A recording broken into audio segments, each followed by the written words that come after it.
तो नारायण मूर्ति की एक स्टेटमेंट काफी चर्चा में है आजकल। उन्होंने एक इंटरव्यू में बोला कि अगर भारत को चाइना जैसे देशों की अर्थव्यवस्था से बड़ी अर्थव्यवस्था बनना है तो भारत के यंगस्टर्स को 70 घंटे एक हफ्ते में काम करना पड़ेगा। इसी स्टेटमेंट ने सोशल मीडिया पर मानो एक बहस सी छेड़ दी है। कुछ लोग इसके फेवर में बोल रहे हैं, कुछ लोग इसके अगेंस्ट में बोल रहे हैं। कुछ लोग बोल रहे हैं कि अगर आप 70 घंटे काम करने के लिए बोल रहे हैं तो आप हमारी सैलरी भी बढ़ाएंगे। और जो लोग इसके फेवर में वो बोल रहे हैं यस, अगर भारत को एक्सपेंड करना है, अगर भारत की जीडीपी को बड़ा बनाना है, दूसरे देशों से कम्पीट करना है तो यस, भारत के यंगस्टर्स को 70 घंटे काम करना पड़ेगा। तो आज हम नारायण मूर्ति की यही स्टेटमेंट को डिकोड करने वाले हैं कुछ फैक्ट्स एंड फिगर्स के थ्रू और लास्ट में एक कंक्लूजन पर पहुंचेंगे। बट पहले हम देख लेते हैं कि उस इंटरव्यू में बोला गया था जिसने इतनी बड़ी बहस छेड़ दी। Our youngsters must say, this is my country. I want to work 70 hours a week.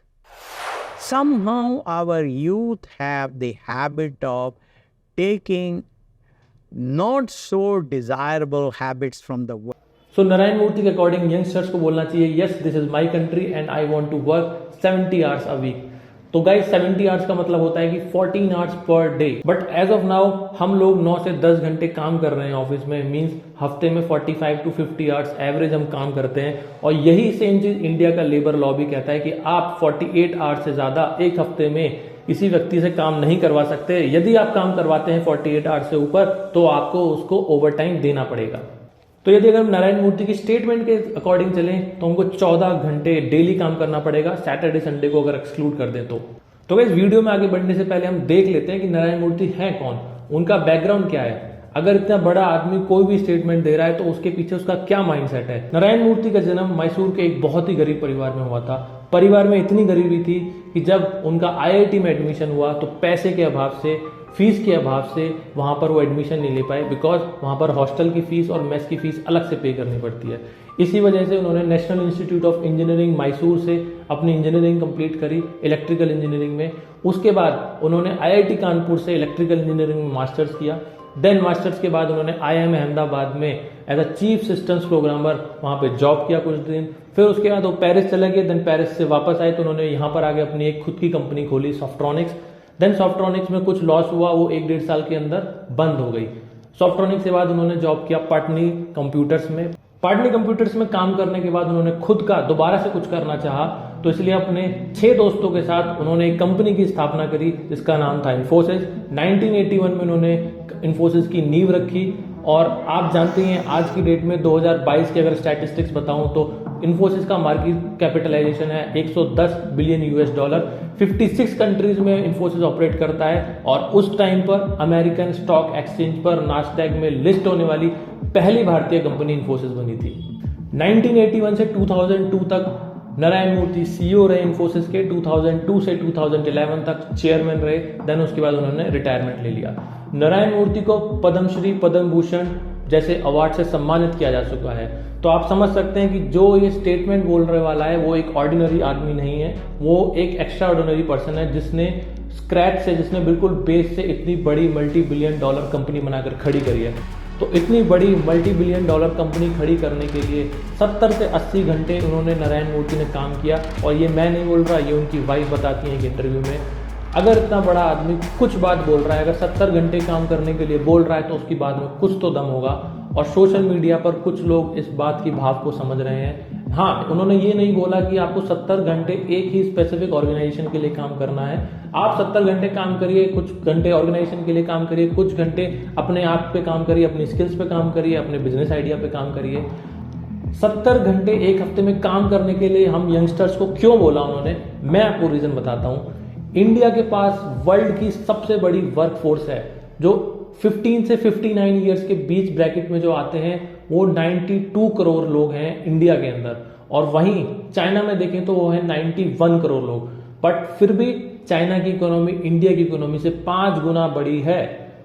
2022 में इंडिया का जीडीपी था 3.30 ट्रिलियन डॉलर और वहीं चाइना का जीडीपी था 17.9 ट्रिलियन यूएस डॉलर। और जो सबसे बड़ी इकोनॉमी है वो है यूएस की। पूरे वर्ल्ड में वहां का जीडीपी था 25.46 ट्रिलियन यूएस डॉलर। तो आप सोच सकते हैं इंडिया के पास सबसे बड़ी वर्कफोर्स है, बट फिर भी हम 5वें नंबर पे आते हैं।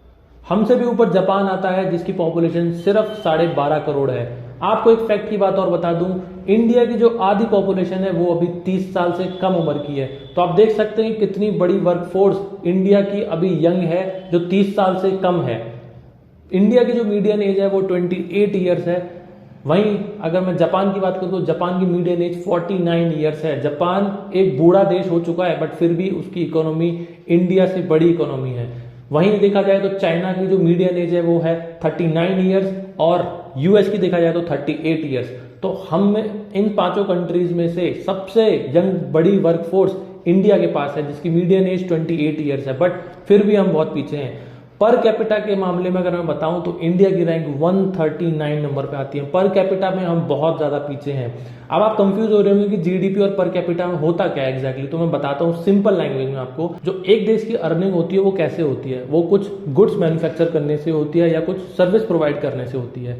तो अगर कोई देश एक फाइनेंशियल ईयर में जितने भी गुड्स मैन्युफैक्चर करता है, कार बनाता है, मोटरसाइकिल बनाता है, एग्रीकल्चर से फसल उगाता है, मेडिसिन बनाता है, और दूसरे हाथ पे सर्विस प्रोवाइड करता है, जैसे आईटी सर्विसेज प्रोवाइड कर रहे हैं, होटल्स हो गए, हॉस्पिटल्स हो गए, तो वहां से जितना भी पैसा आता है एक फाइनेंशियल ईयर में उसका अगर हम सम टोटल कर दें तो वही उस देश का जीडीपी हो जाता है। और जीडीपी इसलिए जरूरी होता है क्योंकि उससे पता चल जाता है कि उस देश में कितने गुड्स एंड सर्विसेज प्रोड्यूस हो रहे हैं, और यदि अगर ये हर साल बढ़ता है तो उसका मतलब देश हमारा ग्रो कर रहा है। वहीं पर कैपिटा इनकम ये होता है कि सपोज एक देश में 100 लोग हैं और वहां की जो जीडीपी है वो 100 रुपए है, मीन्स वहां की जो एक फाइनेंशियल ईयर में इनकम होती है वो 100 रुपए होती है, तो पर हेड जो आता है वो 1 रुपया आता है। तो this is called per capita income. तो हमारा देश जीडीपी के मामले में 5th नंबर पे है क्योंकि हमारी पॉपुलेशन ही सबसे वर्ल्ड में सबसे हाईएस्ट है, 1.42 बिलियन है।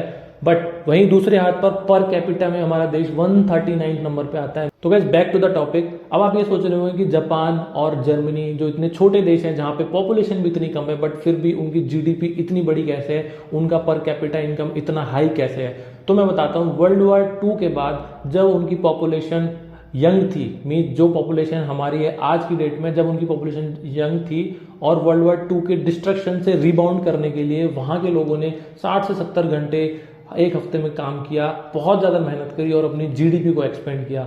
वहीं दूसरे हाथ में जब यूएस की बात करूं तो मैं 1981 में जब उनकी इकोनॉमी 3.3 ट्रिलियन डॉलर्स की थी, जो आज 2023 में इंडिया की है, तो वहां के लोगों ने भी 60 से 70 घंटे काम किया, बहुत मेहनत करी और आज अपने देश को सबसे बड़े, सबसे ऊंचाई पे, सबसे चोटी पर पहुंचा दिया।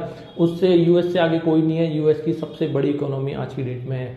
यूएस आज चोटी पे पहुंच गया है, तो इसी वजह से हम यूएस जाना चाहते हैं, वहां पढ़ना चाहते हैं, वहां जाकर जॉब करना चाहते हैं, वहां का ग्रीन कार्ड लेना चाहते हैं, सेटल होना चाहते हैं वहां पर। बट क्यों? क्योंकि वहां पे कुछ टाइम पहले, अगर 1 सेंचुरी पहले दिखाएं तो वहां पे लोगों ने बहुत मेहनत करी, 70 से 80 घंटे वहां पे काम किया, उस इकोनॉमी को, जीडीपी को इतना एक्सपेंड किया, जिसकी वजह से आज सिर्फ वहां के वर्किंग आवर्स हैं 35 से 40 आवर्स। यही चीज नारायण मूर्ति बोल रहे थे कि हम not so desirable habit western countries से लेना चाहते हैं, क्योंकि वहां पे लोग 35-40 घंटे काम कर रहे हैं एक हफ्ते में, तो हम भी ये चाहते हैं कि 35 से 40 घंटे हम काम करें। बट जो अभी उनका लेवल है और हमारा लेवल है, बहुत डिफरेंस है। हमें उस लेवल तक पहुंचने के लिए बहुत मेहनत करनी पड़ेगी, हमें वाकई में 70 से 80 घंटे काम करना पड़ेगा।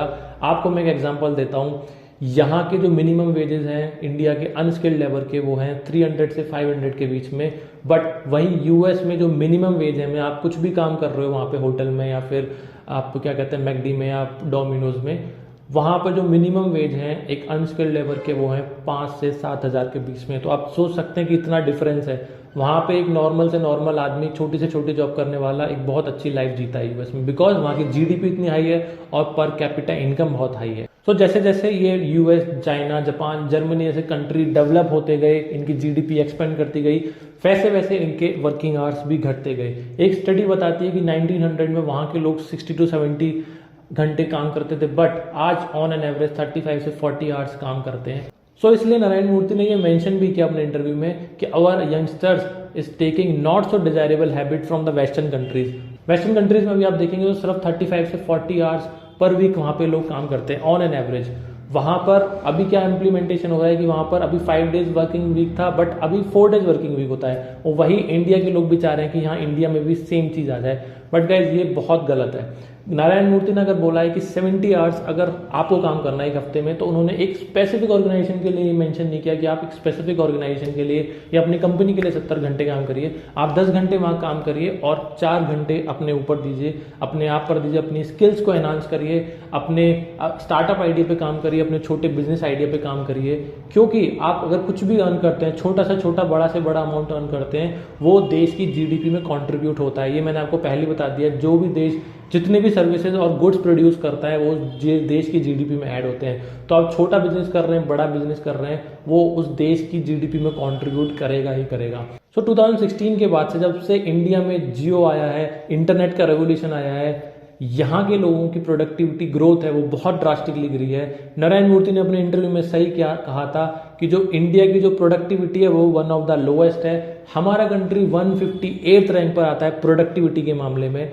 मैं आपको कुछ फैक्ट्स एंड फिगर बताता हूँ कि जो इंडिया के लोग हैं वहाँ की जीडीपी पर आवर वैल्यू क्या है। अगर इंडिया में एक आदमी 1 घंटे काम करता है तो वो इंडिया की जीडीपी में अराउंड 600 रुपये कॉन्ट्रीब्यूट कर रहा है। वहीं अगर चाइना में एक आदमी 1 घंटे काम कर रहा है तो वो 900 रुपये कॉन्ट्रीब्यूट कर रहा है। और ऑन द अदर हैंड अगर हम यूएस की बात करें तो यूएस में एक आदमी 1 घंटे काम करता है तो वो वहाँ की जीडीपी में अप्रॉक्स 6000 कॉन्ट्रीब्यूट कर रहा है। तो वहीं अगर जर्मनी की बात करें तो अगर एक आदमी 1 घंटे काम कर रहा है तो वो अप्रॉक्स 3000 रुपये अपनी जीडीपी में कंट्रीब्यूट कर रहा है। सो आप देख सकते हैं इंडिया की जो प्रोडक्टिविटी है वो वन ऑफ द लोएस्ट है। हम लोग 158th रैंक पर आते हैं। तो हम इंडियंस की प्रोडक्टिविटी इतनी कम क्यों है? हमारी प्रोडक्टिविटी यूएस और जापान जैसे देशों की जैसे क्यों नहीं है? तो मैं आपको रीजन बताता हूँ। उसके रीजंस हो सकते हैं कि हमारी पुअर गवर्नमेंट पॉलिसीज हैं, एजुकेशन सिस्टम है, यहाँ पे इनोवेशन नहीं है इंडिया में, स्टार्टअप कल्चर नहीं है। बट जो सबसे बड़ा रीज़न है वो है हम खुद, जो हम खुद मेहनत नहीं करना चाहते, खुद से हम कुछ नया नहीं सोचते, खुद से हम कुछ आउट ऑफ द बॉक्स नहीं करना चाहते। आपको मैं बता दूं कि इंडिया की जो 1/3 पॉपुलेशन है वो इस टाइम सोशल मीडिया का यूज़ कर रही है। और आप यकीन मानिए कि जो इंस्टाग्राम के एक्टिव यूजर्स हैं पूरे वर्ल्ड में वो इंडिया में सबसे ज़्यादा हैं, 332 मिलियंस। मीन्स जो इंस्टाग्राम ऐप है, जो मेटा एप्लीकेशन है, वो बाहर यूएस की कंट्री के लोगों ने बनाई है, वो बाहर की कंपनी है। बट इंडिया के लोग सबसे ज़्यादा कंज्यूम करते हैं, तो सबसे ज़्यादा बिजनेस उनका इंडिया से ही होता है, सबसे ज़्यादा वो अर्न इंडिया से भी करते हैं। एक स्टडी में पाया गया है ऑन एन एवरेज हम लोग 2.5 से 3 घंटा सोशल मीडिया पे एक दिन में वेस्ट करते हैं। मीन्स हफ्ते का 19 से 20 घंटा हम सोशल मीडिया पे वेस्ट कर रहे हैं। मीन्स हम कुछ प्रोडक्टिव नहीं कर रहे उस टाइम, बस हम रील्स को स्क्रॉल कर रहे हैं और अपना टाइम वेस्ट कर रहे हैं। तो गाइस एंड में आपसे यही बोलना चाहूँगा, नारायण मूर्ति एक बहुत ही विजनरी लीडर है। 1981 में ही उनका विजन था कि इन्फोसिस इतनी बड़ी कंपनी बनेगी। उन्होंने 70 से 80 घंटे काम किया और हमारे देश की जीडीपी को एक्सपेंड किया। हमारे देश में जो सबसे ज़्यादा जो डॉलर्स का इन्फ्लो होता है, फॉरेन जो करेंसी का इन्फ्लो होता है, वो आईटी कंपनीज के थ्रू ही होता है। तो यदि अगर ऐसा लीडर कुछ बात बोल रहा है अपने इंटरव्यू में तो उसकी बात को लाइटली मत लो, उसको ट्रॉल मत करो, क्योंकि उन पे कोई फ़र्क नहीं पड़ता है। उन्होंने जो करना था अपनी लाइफ में उन्होंने कर दिया है, अब हमारी बारी है, हमें करना है। उन्होंने जो 70 घंटे वाली बात बोली, उन्होंने ये नहीं बोला था कि एक स्पेसिफिक कंपनी के लिए, एक स्पेसिफिक ऑर्गेनाइजेशन के लिए आपको 70 घंटे काम करना है। आप 10 घंटे अपनी कंपनी के लिए काम करिए, 4 घंटे अपने आप पे दीजिए, अपनी स्किल्स को बढ़ाइए, अपने पैशन को फॉलो करिए, अपने बिजनेस आइडिया पे काम करिए और देश की जीडीपी में कंट्रीब्यूट करिए। अगर आप मेरी बात से सहमत करते हैं या फिर असहमत है मेरी बात से, तो प्लीज़ कमेंट में ज़रूर मेंशन करिए और मुझे बताइए कि इसके बारे में आपका क्या सोचना है। तो गाइज मैं आपके लिए ऐसी वीडियोज़ लाता रहता हूँ। मिलते हैं फिर नेक्स्ट वीडियो में, तब तक के लिए गुड बाय।